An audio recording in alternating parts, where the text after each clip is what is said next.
pessoal, meu nome é Elielton Matias da Silva, eu sou mestrando em Engenharia Elétrica da UFPR. Eu vou apresentar o trabalho de predição de risco de transgressão de tensão precária em distribuidoras brasileiras, usando redes neurais artificiais sobre dados reais da ANEEL disponibilizados. Então, esse trabalho ele é desenvolvido pela disciplina de Inteligência Artificial Aplicada, e a ideia central será mostrar como os dados públicos de conformidades regulatórias podem virar um instrumento preditivo útil para que sejam usados pelas distribuidoras.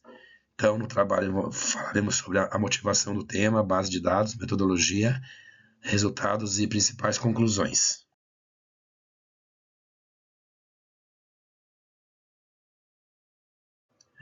Então, para explicar o problema, eu trago 3 perguntas. Como estimar a probabilidade de transgressão de uma duração relativa de transgressão de tensão precária, que é o DRP, para o próximo mês?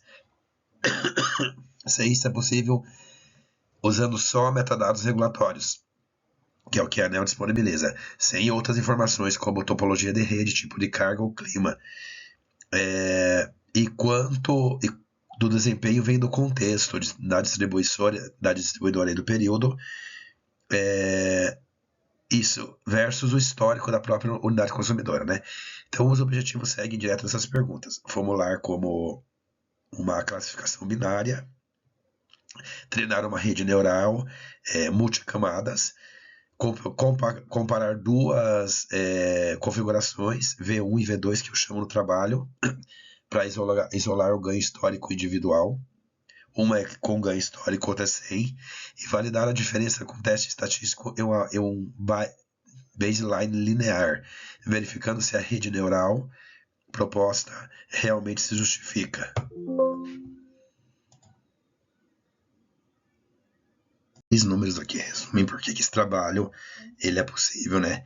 Então temos 2.174.558 registros de DRP que foi obtido pelos dados da ANEEL, volume bem maior, né? Inclusive que estudos de caso em limitadores isolados, 104 distribuidoras envolvidas, abrangidas, né? Cobrindo desde concessionárias urbanas até cooperativas rurais. E o período de estudo foi de 2021 a 2026, dos dados, com granularidade mensal, sendo 5 anos completos, mais o parcial desse ano, 2026. Então, é possível capturar a sazonalidade. Então, os dados vêm do portal de dados abertos da ANEEL, e a filtragem seleciona só os indicadores DRP e DRC. O alvo binário tem desbalanceamento moderado de 43,4% positivo, o que dispensa técnicas de rebalanceamento. E a divisão foi definida em 70, 15, 15, estratificada em Y, preservando então essa proporção nos 3 subconjuntos, sendo 70% de treino, 15% de validação e 15% de teste. Então, a arquitetura de rede neural ela é formada por 2 redes, que eu mostro aqui a comparação das duas, do tipo multicamadas, implementadas em Keras sobre TensorFlow, com saída de sigmoide e entropia cruzada binária. A rede V1 ela recebe 4 variáveis e tem 2 camadas ocultas de 32 e 16 neurônios, com ativação ReLU, né, que é uma função que zera os valores negativos. Já a rede V2 ela recebe 7 variáveis e usa camadas maiores, de 64 e 32 neurônios, porque tem relações mais complexas para trabalhar e capturar. Como essa rede maior tem mais parâmetros, ela é mais propensa a decorar o conjunto de treino, o que motiva o uso do dropout, que a gente vai ver mais no próximo slide. Então a saída é comum às duas, uma probabilidade entre 0 e 1. Então a gente tem 4 decisões centrais para a estratégia de treinamento. Ela é comum às duas redes, a divisão 70, 15, 15, estratificada no alvo, preservando 43,4 de positivos em todos os conjuntos, né? E o otimizador Adam, com taxa de aprendizado de 0,001 no lote de 512 e semente aleatória fixa em 42 garantindo a reprodutibilidade. Mas na arquitetura V2, por ser uma rede maior e mais propensa a decorar demais os dados do treino, o dropout, que desativa aleatoriamente 20% dos neurônios na primeira camada a cada passo, forçando a rede a não depender dos neurônios específicos, e o early stopping, que monitora o gráfico sobre o ROC, o gráfico abaixo do ROC, na verdade, que é uma métrica de meio a 1 que mede a capacidade do modelo de distinguir quem vai transgredir, explicado em detalhe mais adiante nos slides. Na validação, então, ele interrompe o treino quando o desempenho estagna. Essas duas técnicas, elas mantiveram o treino e validação muito próximos, sinal de que não houve uma decoreba excessiva aí por parte da arquitetura. O resultado central que é obtido, né, é uma AUC de 0,909 para a configuração V2, que mostra, né, um desempenho excelente, ainda mais usando só os metadados regulatórios, sem outras informações, mas só mesmo a base de dados que a ANEEL disponibiliza.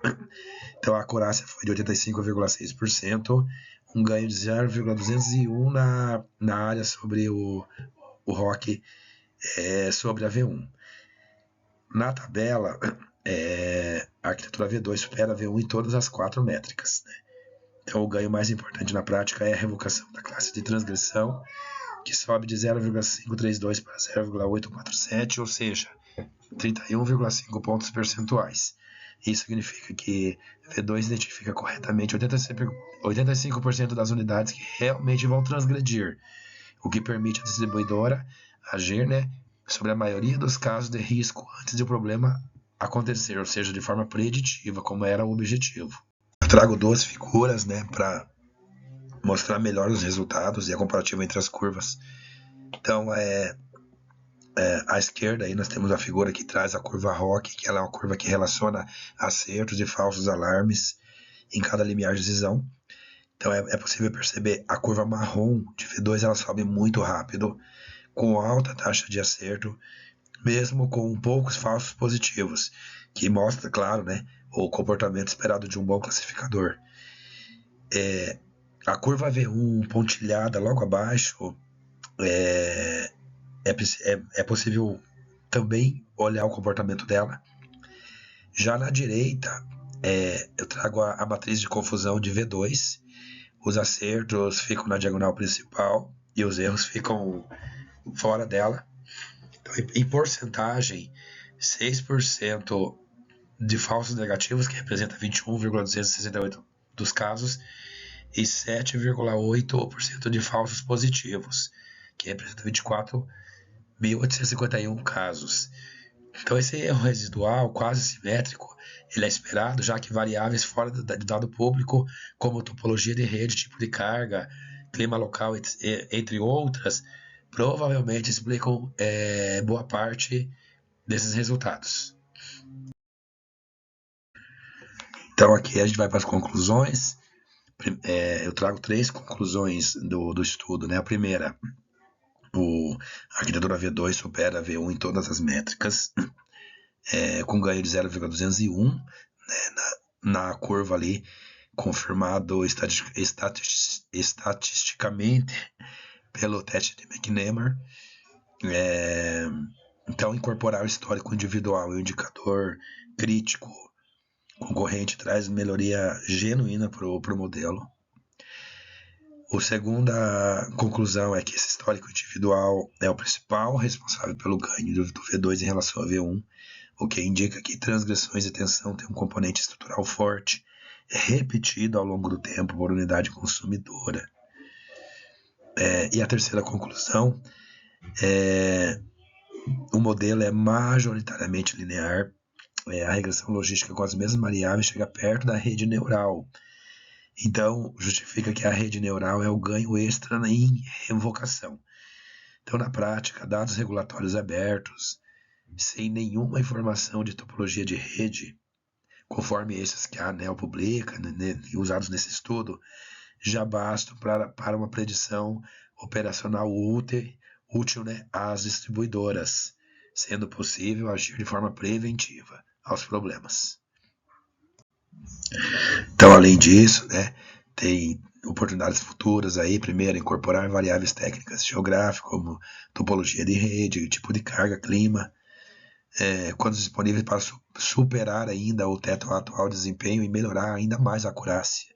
Segundo, estender o modelo para a predição de horizonte múltiplo, estimando o risco de próximos meses de uma vez, ajudando no planejamento operacional. E uma terceira possibilidade de caminho futuro é validação de uma cruzada temporal, treinando em anos anteriores e testando em anos seguintes, para avaliar a estabilidade do modelo diante de mudanças. Então, muito obrigado a todos pela atenção.